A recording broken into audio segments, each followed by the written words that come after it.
तो दोस्तों पतंजलि ने अपने क्वार्टर वन के नंबर को डिस्क्लोज कर दिया है। तो चलिए देखते हैं क्या है क्वार्टर वन के नंबर्स के अंदर। लेकिन उससे पहले बता दूं, कंपनी को उसे ₹2 का डिविडेंड की भी अनाउंसमेंट की गई, जिसका जो रिकॉर्ड डेट होने वाला है वो होने वाला है आपका 3 सितंबर। तो याद रखिए 3 सितंबर कंपनी का रिकॉर्ड डेट है कंपनी के ₹2 डिविडेंड के लिए। चलिए नंबर देख लेते हैं। डाटा लाख्स में दिया गया है, मैं आपको क्रोस में बता रहा हूँ। तो देखिए पिछले क्वार्टर में कंपनी ने 9,692 करोड़ का रेवेन्यू जनरेट किया था ऑपरेशन के थ्रू। पिछले साल की बात करते हैं 7,177 करोड़ के आसपास, जबकि अभी देखें तो बढ़ के 8,899 करोड़ आपको जाता हुआ देखने को मिला। तो साल दर साल जाते हैं तो साल दर साल कंपनी के रेवेन्यू के अंदर एक अच्छी खासी तेजी आपको देखने को मिल रही है। लगभग बोल सकते हैं आप 23 से 24% के आसपास का जंप है कंपनी के रेवेन्यू के अंदर साल दर साल। जबकि क्वार्टरली बेस पे जाते हैं तो क्वार्टरली बेस पे कंपनी के रेवेन्यू के अंदर गिरावट आपको देखने को मिली है। लेकिन याद रखिएगा कंपनी के जो बिजनेस होते हैं वो साइक्लिक होते हैं, सीजनेबल वाइज होते हैं। तो ऐसे में आपको साल दर साल ही कंपनी के नंबर्स को जज करना है।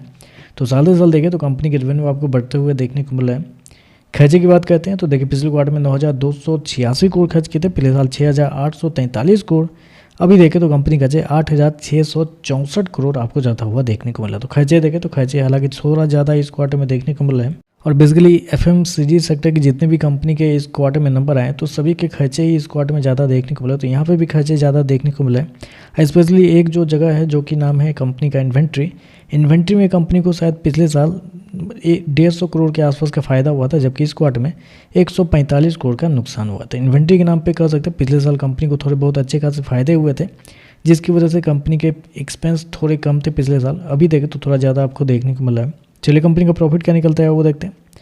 तो देखिए पिछले क्वार्टर में कंपनी 358 करोड़ के प्रॉफिट में थी, पिछले साल 262 करोड़ के आसपास, जबकि अभी देखें तो गिर के 180 करोड़ आपको जाता हुआ देखने को मिला। तो साल दर साल जाते हैं तो साल दर साल कंपनी के प्रॉफिट के अंदर अच्छी खासी गिरावट आपको देखने को मिल रही है। लगभग बोल सकते हैं 32% के आसपास की गिरावट है कंपनी के प्रॉफिट के अंदर, जबकि रेवेन्यू आपका बढ़ा है 24% के आसपास, फिर भी कंपनी के प्रॉफिट आपको 32% गिरते हुए देखने को मिला। तो ये थोड़ा सा यहाँ पे नेगेटिव आप कर सकते हैं।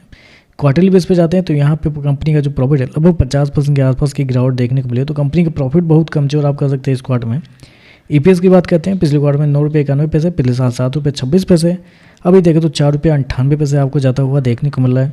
तो ओवरऑल देखें तो नंबर मतलब एफएमसीजी सेक्टर की कुछ कंपनी के रेवेन्यू पर भी कभी मार्केट आपको भागता हुआ देखने को मिला, तो कभी प्रॉफिट की वजह से गिरता हुआ भी देखने को मिला। तो ऐसे में कुछ कहना मुश्किल है कि इस नंबर के बाद शेयर के अंदर गिरावट आएगी कि तेजी आएगी, क्योंकि रेवेन्यू अच्छे आपको देखने को मिले, लेकिन प्रॉफिट के अंदर देखें तो बड़ी गिरावट देखने को मिल रही है।